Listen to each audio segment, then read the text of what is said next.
Hello students.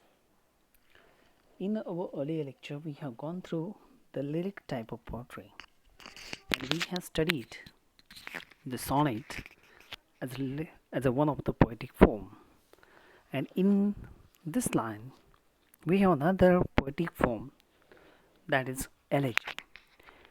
Elegy is a song of mourning. In short, it's a song of mourning of a departed soul, departed person from the earthly existence, and it is a song is mourn out of love of that departed soul. So it is an expression of grief and mourning, and with definitely the love relation is to be intensely felt to cause the song of mourning. So, primary requirement that we must understand in the elegy. It is in Greek or Roman times. Elegy is written in any poem. It is written in a specially dedicated hexameter and pentameter. This meter, hexameter or pentameter, are called as elegiac meter because it resembles to the song of mourning and sadness. The term was also used to refer to the subject matter of the loss, deprivation, and this deprivation may be wealth, deprivation may be of person, of a human being, a loss of love. So broadly categorized under this subject matter, this poem is also called, such type of poems are also called as elegy. And that is what we have seen in accordance with this type of usage. The wanderer, seafarer, and as well as other poems in Old English are written in transience of this. Of all worldly things are now even called elegies. In Europe and England, the word continued to have its variable application through the Renaissance.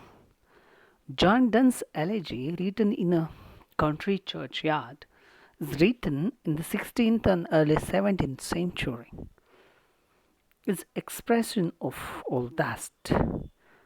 See, John Donne also continued to exert in the early 16th 17th century are also elegies. Some of the sonnets are written, or some of the lyrical poetry are written in the elegiac pentameter, or it's a kind of a love poems that also been dealt with by John Donne. So, in the sense, there are many of the elegies that emphasizes the mutability or the loss. So, loss or deprivation is the central subject matter of the elegies. In the 17th century, the elegy began to limit its usage to the lament in the poem expressed on the death of a particular person. So, like this, we have this type of uh, consolation is expressed at the end of the poem. And like this, we have seen there are some medieval poems, Pearl or Chaucer's Book of Duchess. Alfred Lord Tennyson, the Victorian poet, has written in memoriam. It is on the date of death, Arthur Hallam. W. H. Auden is a modern poet who wrote in memory of W. B. Yeats. So these poems are occasional poems written in broader and older sense about some meditations on the mortality, because Human beings are mortal. Whatever he earns will be kept. This wealth cannot bring back the departed soul. So, Thomas Gray's Elegy written in the country churchyard is a good example of that. John Donne, as we have studied, are love poems. The loss of love has also been recalled in John Donne's poem. Rainer Maria Rilke, the German poet, has also written on the transience of the earthly objects that we find. The dirge is also expressed as a kind of a poem. It's a shortened poem rather than elegy. It's less formal than elegy, and usually it is presented in the say musical quality. It can be sung. So Shakespeare's "Full fathom fire, thy father lies." William Collins, the example is William Collins, a song from Shakespeare's Cymbeline, are the dirge type of poetry. Trinody sometimes is also called as dirge.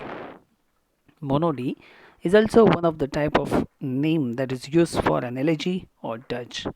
It's a kind of a single person uttering this loss. So John Milton's Lycidas may be called as a monody. So Matthew Arnold, his elegy on H. Clove, Thyrsis, is a monody. So like this, we have the elegy. The different, if we think about the another type of elegy is that of a pastoral elegy. Here, the poet, who is usually a shepherd is for pastor. So, this poetic form was originated in Sicilian Greek poet Theocritus, and it was continued later on by Virgil, the Roman poet. And thereafter, it came to the Renaissance European countries, and still it is been observed in English poetry. Number of pastoral elegies are written over the years.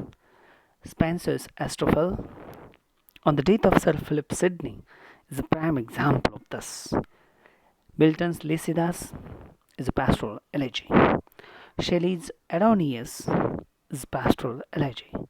Arnold's Thyrsis is a pastoral elegy. Dower Beach is a pastoral elegy. So, in addition to the fictional representations of both mourner and subjects as shepherds tending their flocks, we have seen certain conventional features of the pastoral elegy, and these are the lyrics often begins deeply involved in the muses of the elegy, and he brings the frequent references to the classical mythological figures. All nature joins in the mourning, especially shepherds' death. The mythic critics who stress the mythic and ritual origins of poetic genres claim that this feature is a survival of primitive laments for the death of Thomas Aquinas. The mourner charges the negligence of the nymph and other guardians of the dead shepherd. There is a procession of appropriate mourners. The poet raises the questions about the justice of fate and also providence, adverse to the corrupt conditions of his own time. Post-Renaissance elegies often include an elaborate passage in which appropriate flowers are brought to deck the hearse, and at the end we have seen there is a consolation that is offered at the end. So this Christian elegies, the lyrical reversal from grief to joy, from grief and despair to joy and assurance, occurs at the end of the poem, and such elegies comes to realize that death in this world is not just a mourning, but it's an entry to a higher life, to the spiritual world, and it's a type of a kind of a consolation that we can see in the pastoral elegy.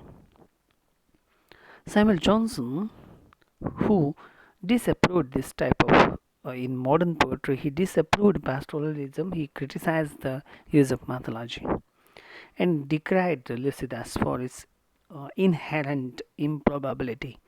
He attacked that Milton doesn't have any kind of such a kind of relations with Arthur Hallam to cause the true sense of elegiac mood. So we have seen Walt Whitman elegy on Lincoln when lilacs last and Doria bloomed. We have seen such a type of uh, Christian elegies or use of elegies and pastoral elegies are quite relevant in the English literature. So we have this particular form of poetry that is elegy and that we need to think about and concentrate on. So let us go through this elegy when we study in the example that is prescribed in the syllabus.